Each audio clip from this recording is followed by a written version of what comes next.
Chers élèves, bonsoir. Nous allons travailler aujourd'hui pour assurer la cohérence textuelle au sein d'une production écrite.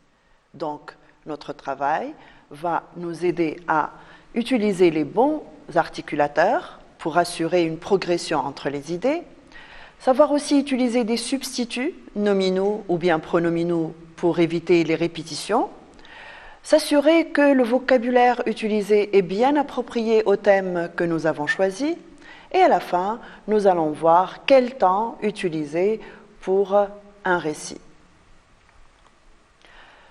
Notre première phase est une phase d'observation. Donc nous allons avoir un texte, on va le lire ensemble et on va essayer d'identifier ensemble, premièrement, les champs lexicaux dominants. Je vous rappelle que le champ lexical, c'est un groupe de mots qui peuvent avoir des natures différentes, ça veut dire des classes grammaticales différentes. On peut avoir des verbes, des noms, des adjectifs, des adverbes, mais qui parlent tous de la même chose. Nous allons aussi essayer d'identifier les temps des verbes, ça veut dire on va essayer de repérer les verbes conjugués et de savoir identifier le temps utilisé pour leur conjugaison. Ensuite, nous allons travailler sur les articulateurs, ça veut dire les mots qui organisent le récit. Et à la fin, nous allons essayer de revoir quels sont les procédés de reprise qui ont été utilisés. Ça veut dire quels sont les mots, les groupes de mots qui ont été utilisés pour éviter la répétition au sein d'un même texte. Bien, on passe maintenant à notre texte. Il s'agit d'un texte de Bernard Clavel, tiré de l'œuvre Légende de la mer, de l'édition Hachette, 1975. À l'époque où commence cette histoire, Yann mettait d'autant plus d'ardeur à la besogne qu'il allait être père d'une 7e enfant. Déjà, dans la petite maison qu'il habitait sur le port, sa femme avait préparé le berceau et les langes. Or, un matin, qu'il pêchait entre l'île de Sein et le phare de la Vieille, le pauvre pêcheur crut bien que son filet, accroché à un rocher, allait être perdu. Les courants et les remous, toujours très violents face à la pointe du Raz, ne facilitaient pas la manœuvre. De plus, un coup de vent, qui semblait s'être levé sur la baie des Trépassés, poussait la barque en direction des brisants qui entourent le phare.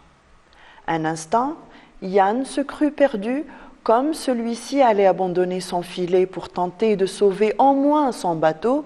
Le vent s'apaisa et le filet monta enfin. Bien, je vous laisse donc identifier les articulateurs, identifier les temps auxquels sont conjugués les verbes, essayer de repérer les champs lexicaux. Alors, je vous aide un peu, il s'agit de 2 champs lexicaux. Donc, vous essayez de repérer les mots qui appartiennent à ces 2 champs lexicaux. Et enfin, essayez de revoir quels sont les procédés de reprise qu'on a utilisés dans ce texte pour éviter la répétition. Bien. On commence par les champs lexicaux. Alors, comme vous avez pu le remarquer, il s'agit du champ lexical de la mer et du champ lexical de la pêche. On commence par le champ lexical de la mer. Le port, nous avons le groupe nominal le port, l'île, le phare, les courants, les remous, la baie et le phare. On passe maintenant au champ lexical de la pêche. Il y a le verbe pêcher, il y a pêcheur, son filet, la barque, encore son filet, son bateau, et à la fin, nous avons le filet. Donc, vous voyez que ce texte est centré sur le champ lexical de la mer et le champ lexical de la pêche. Ça nous aide à bien comprendre le texte et à savoir de quoi il parle. On passe maintenant aux temps verbaux. Donc, comme vous avez pu le remarquer, nous avons l'emploi du passé simple, l'emploi de l'imparfait, l'emploi du plus que parfait. On va voir ensemble maintenant, on va retourner aux verbes qui se trouvent dans le texte et voir à quel temps ils sont conjugués. Alors, on commence par le premier verbe. Yann mettait d'autant plus d'ardeur. Donc, vous voyez qu'on a employé ici l'imparfait. Je vous rappelle que l'imparfait, on l'utilise pour exprimer soit la durée, ça veut dire une action qui dure, soit la description, ou bien, quelquefois, l'habitude dans le passé. Alors, Yann mettait, donc l'imparfait, puisque c'est une action qui dure. On a aussi le verbe aller, il est aussi à l'imparfait, et habiter aussi, ce troisième verbe est aussi à l'imparfait. Comme je vous ai dit, là, ça exprime la durée. On arrive maintenant au verbe préparer. Il est conjugué au plus que parfait. Je vous rappelle que le plus que parfait est un temps qui marque l'antériorité, ça veut dire, ça exprime une action qui se passe avant une autre, qui est celle-ci au passé. Bien. Puis, on rencontre encore l'imparfait. Un matin qu'il pêchait, donc c'est encore la durée. Aller être perdu, donc là aussi c'est la durée. Encore l'imparfait, facilité. Sembler, pousser, donc ce sont des actions qui durent dans le passé. C'est pour ça qu'on a utilisé l'imparfait pour conjuguer ces verbes-là. Après, on retourne un peu plus loin, nous avons cru. Puis nous avons se cru, s'apaisa et monta. Ce sont des verbes qui sont au passé simple. Je vous rappelle que le passé simple, on l'utilise pour exprimer une action courte, brève, passée, achevée. Quelquefois, on peut l'utiliser aussi pour exprimer une action soudaine, une action qui coupe une autre au passé. Mais c'est surtout utilisé pour la narration, surtout quand on a une succession d'actions qui sont au passé. Bien. On passe maintenant à une autre activité, c'est celle de reconnaître les articulateurs. Je vous rappelle que les articulateurs, ce sont des connecteurs qui, en même temps, essayent de relier les idées et de les faire progresser. Alors, nous avons trois types d'articulateurs. Nous avons les articulateurs temporels, ça veut dire qui expriment le temps. Logiques, ça veut dire qui peuvent construire un raisonnement. Et à la fin, spatiaux, ça veut dire qu'ils peuvent localiser les éléments les uns par rapport aux autres. Bien, on retourne encore une fois à notre texte. On va repérer ensemble donc les articulateurs de temps. On commence premièrement par les articulateurs de temps. On a à l'époque où, déjà, un matin, toujours, un instant et enfin. On passe maintenant aux articulateurs spatiaux, ça veut dire qui expriment le lieu. Dans, sur, entre, face à, sur, en direction des. Donc là, vous voyez, on a soit des prépositions, soit des locutions prépositives qui nous indiquent le lieu. Dans ce texte aussi, on a des articulateurs logiques. Alors, on a or, de plus et comme. On va passer maintenant aux substituts. Alors, nous avons deux types de substituts. Nous avons les substituts nominaux et les substituts pronominaux. Alors, je vous rappelle que les substituts, ce sont des éléments qu'on utilise pour substituer. Qu'est-ce que ça veut dire substituer? Ça veut dire remplacer. Donc, pour éviter la répétition, on a besoin d'éléments qui expriment la même chose, mais ne reprennent pas le même mot utilisé. Les substituts nominaux peuvent être soit des synonymes, ça veut dire des mots de même sens. Ils peuvent être des noms génériques, ça veut dire des noms qui ont un sens général.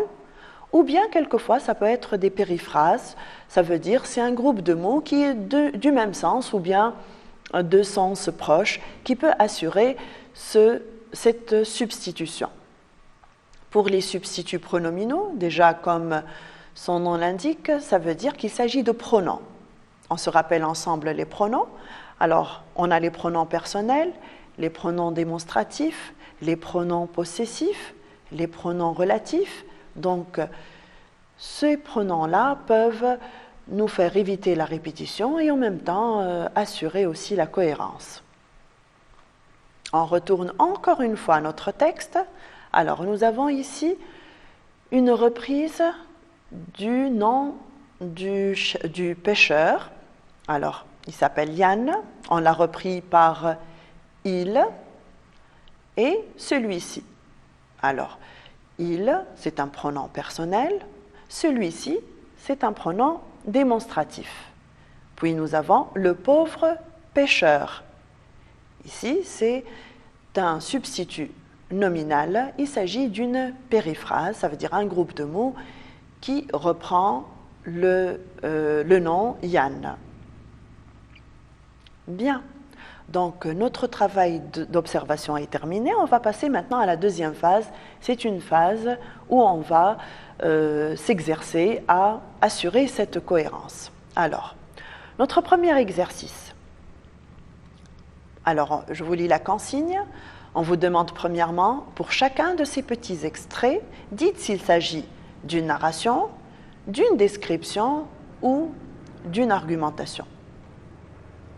Donc, nous allons avoir de petits textes et ensemble, on va essayer d'identifier leur type et dire s'il s'agit d'un récit, d'une description ou bien d'une argumentation. Petit b, on va relever les articulateurs et indiquer si ce sont des articulateurs de temps, ça veut dire des articulateurs temporels, des articulateurs spatiaux ou bien de lieu, ou bien des articulateurs logiques. Premier extrait. La photo représentait un paysage de montagne. Au premier plan s'étendait un pré couvert de fleurs printanières. Derrière se dressaient les troncs noirs d'une forêt d'épicéas. À l'horizon, une chaîne de montagnes neigeuses se détachait sur un ciel d'un bleu pur. Je vous laisse regarder le texte, essayer de repérer les articulateurs, essayer de définir le type de ce texte. Bien. Alors, la correction. Quand vous avez deviné, il s'agit d'une description.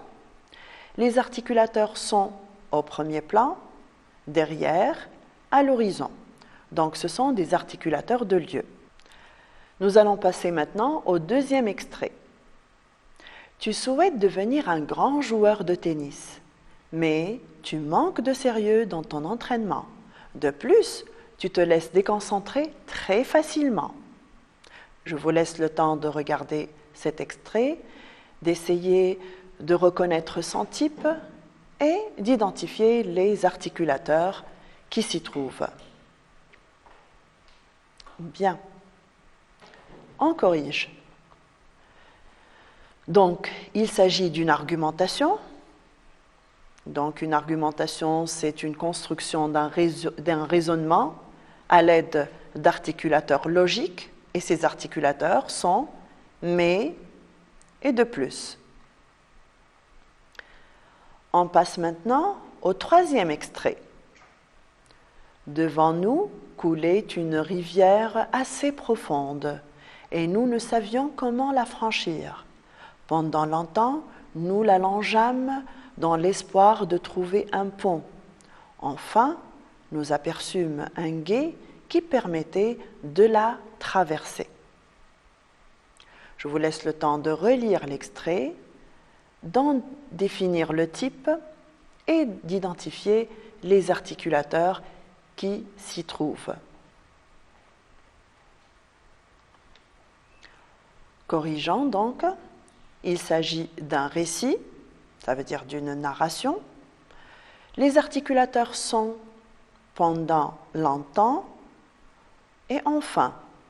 Ce sont des articulateurs temporels qui marquent le temps et la progression chronologique. Deuxième exercice. On vous demande ici de conjuguer les verbes qui sont à l'infinitif, au passé simple ou à l'imparfait.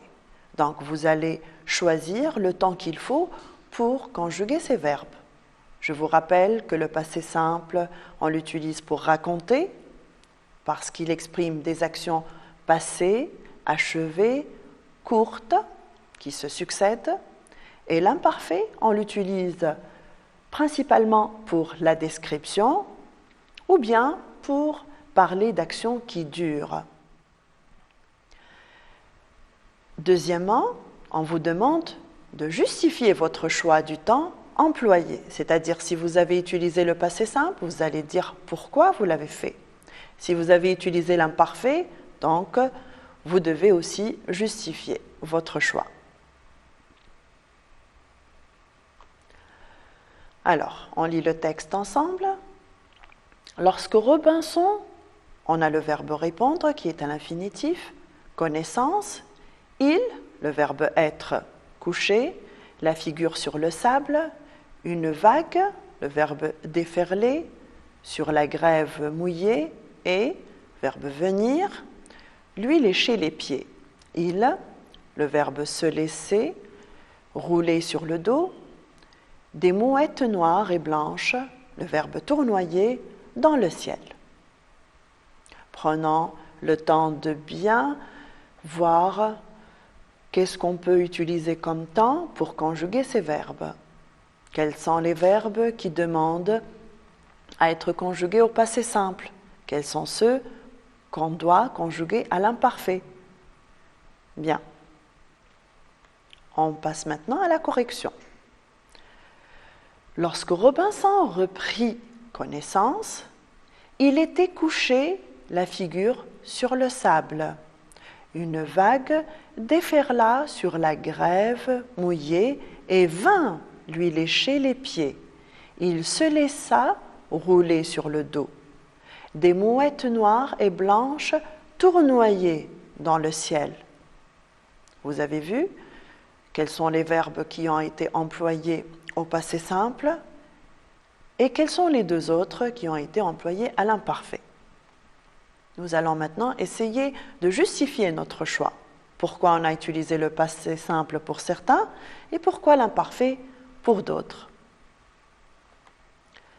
Alors, donc le premier verbe de notre texte est conjugué au passé simple. Pourquoi? Parce qu'il s'agit d'une action passée, achevée, qui marque le début d'un récit. Nous avons le verbe être qui est conjugué à l'imparfait. Il s'agit d'une description du personnage. Puis nous avons trois actions, déferla, vint, se laissa. Ces actions sont conjuguées au passé simple. Plutôt, ce sont les verbes qui sont conjugués au passé simple. Il s'agit là d'une succession d'actions passées et achevées. À la fin, le dernier verbe est conjugué à l'imparfait. Pourquoi? Parce qu'il s'agit d'une action qui dure dans le passé. Bien, nous allons maintenant passer à une autre activité et à un troisième exercice. Ici, on vous demande de relever dans le texte suivant les mots appartenant au champ lexical du commerce. Je vous rappelle que le champ lexical du commerce, le champ lexical, premièrement, est un groupe de mots qui parlent de la même chose.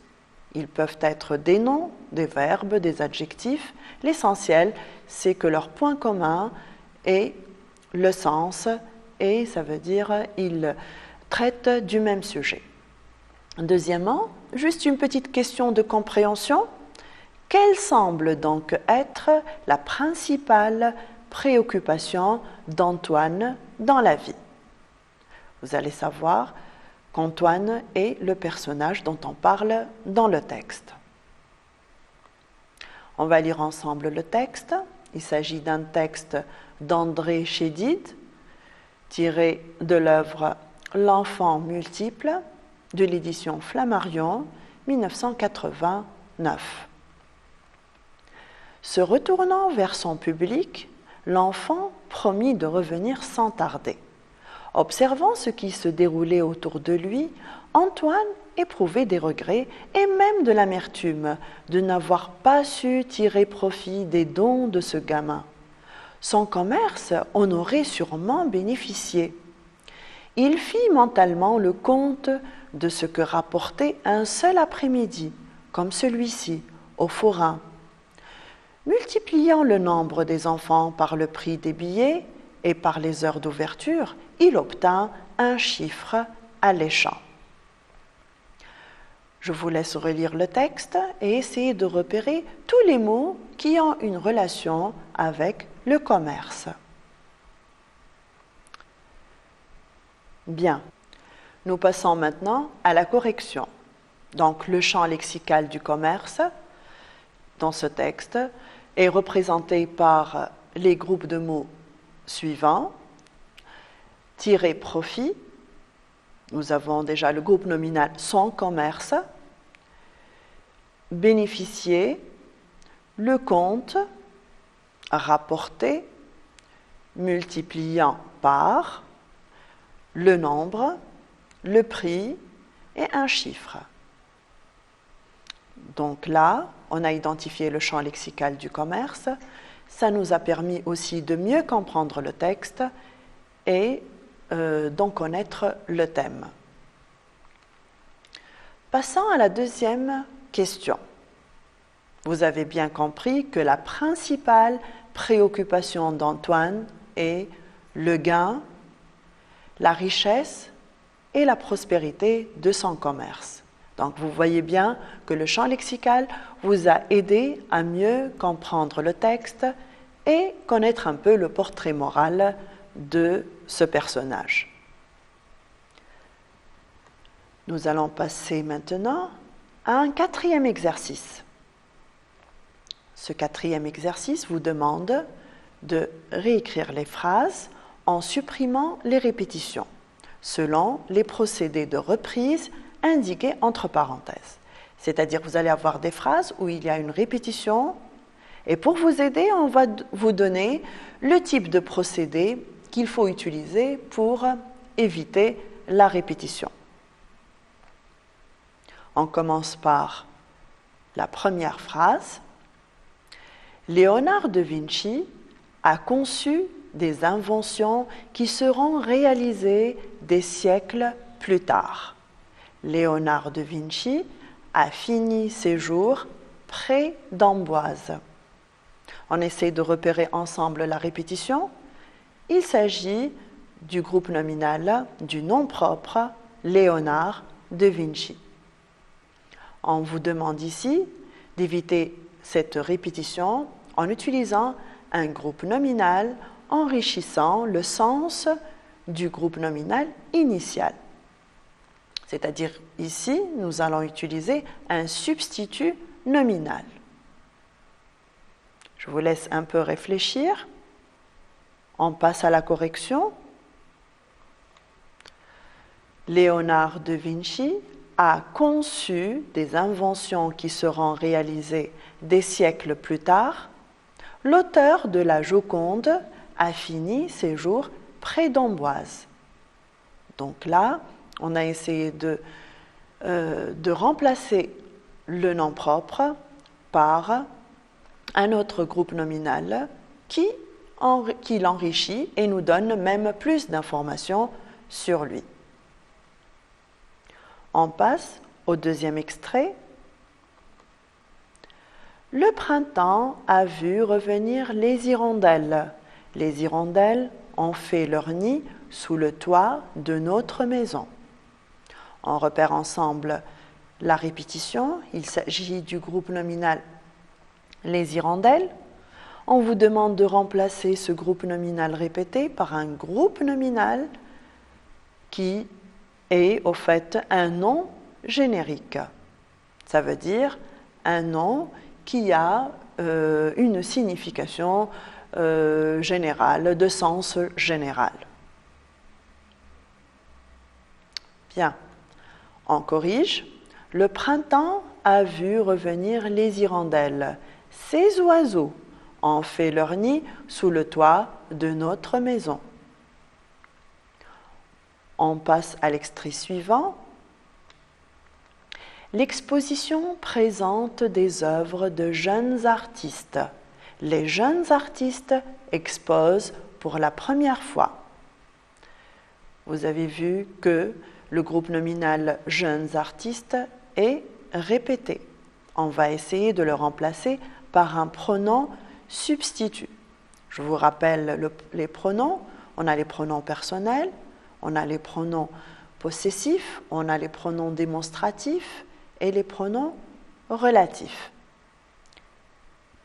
Vous essayez de choisir le pronom qui convient et je vous dis qu'il y a plusieurs possibilités. On corrige ensemble. Alors, comme vous voyez, on a utilisé ici un pronom relatif. Je lis donc l'exposition présente des œuvres de jeunes artistes qui exposent pour la première fois.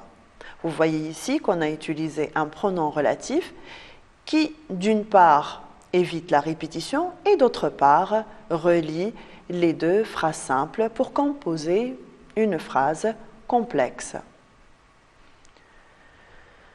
Bien, on passe à un autre extrait. Mes parents ont acheté une nouvelle auto, mais j'aimais mieux leur ancienne auto. Vous avez repéré la répétition, il s'agit du nom commun auto. Ici, on vous dit d'essayer d'éviter la répétition par un synonyme. Je vous rappelle que le synonyme est un mot de même sens. Donc ici, on va essayer de changer, de substituer le nom auto par un autre de même sens. Je vous laisse réfléchir. Et maintenant, on corrige. Mes parents ont acheté une nouvelle auto, mais j'aimais mieux leur ancienne voiture. Bien. On passe maintenant à une troisième étape, à une troisième phase, là où on va essayer de produire. Donc, on va disposer d'un texte où les verbes ne sont pas conjugués, où il y a des répétitions, où il y a des articulateurs qui manquent. Donc, nous allons essayer d'assurer la cohérence de ce texte en, premièrement, complétant le texte à l'aide des articulateurs suivants, et, alors, mais, car, ainsi. Et puis, on essaiera de conjuguer les verbes qui sont à l'infinitif au temps du passé qui conviennent. Donc, vous aurez à utiliser le passé simple, l'imparfait ou le plus que parfait. On vous demande à la fin d'éviter les répétitions en employant les groupes de mots suivants.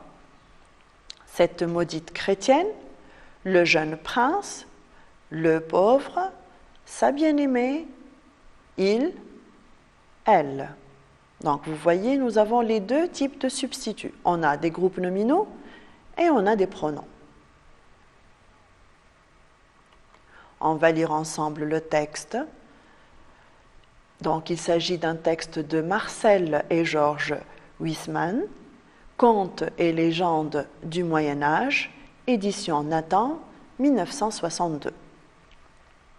Floir, le verbe quitter, de bonne grâce le palais de ses parents. Vous voyez qu'il y a un articulateur qui manque.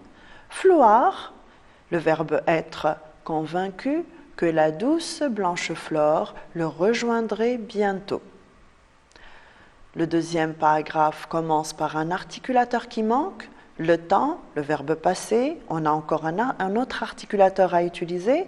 Blancheflore, la négation avec le verbe arriver, amontoir. Floir, le verbe comprendre. Puis on a un articulateur que Blancheflore, l'apostrophe, le verbe tromper. Encore un articulateur qui manque. Floir, le verbe tomber dans une langueur mortelle. Le roi Félix, apprenant la maladie de son fils, le verbe décider, de se débarrasser à tout jamais de Blancheflore. Comme vous voyez, ce texte est incohérent. Pourquoi? Parce que les verbes ne sont pas conjugués, il y a des articulateurs qui manquent, et en plus, il y a beaucoup de répétitions. Je vous laisse le temps de relire le texte, d'essayer de choisir le temps qui convient pour chaque verbe et aussi, bien sûr, de mettre les articulateurs à la place qui convient et essayer d'éviter la répétition de certains noms. Bien, nous allons passer maintenant à la correction pour voir ensemble que va devenir notre texte. Voici la correction. Floire quitta de bonne grâce le palais de ses parents, car il était convaincu que la douce Blancheflore le rejoindrait bientôt. Mais le temps passa et sa bien-aimée n'arrivait pas à Montoire. Le jeune prince comprit alors qu'elle l'avait trompé. Ainsi, le pauvre tomba dans une langueur mortelle. Le roi Félix, apprenant la maladie de son fils, décida de se débarrasser à tout jamais de cette maudite chrétienne. Vous voyez maintenant que le texte est devenu cohérent. Nous avons choisi le passé simple, nous avons choisi l'imparfait pour conjuguer les verbes et nous avons mis en place les articulateurs qu'il faut pour assurer la progression. En plus, on a essayé de diversifier les substituts afin de ne pas répéter les mêmes noms qu'on a eus tout à l'heure. Bien, je vous remercie maintenant pour votre attention et je vous dis à la prochaine séance. Merci.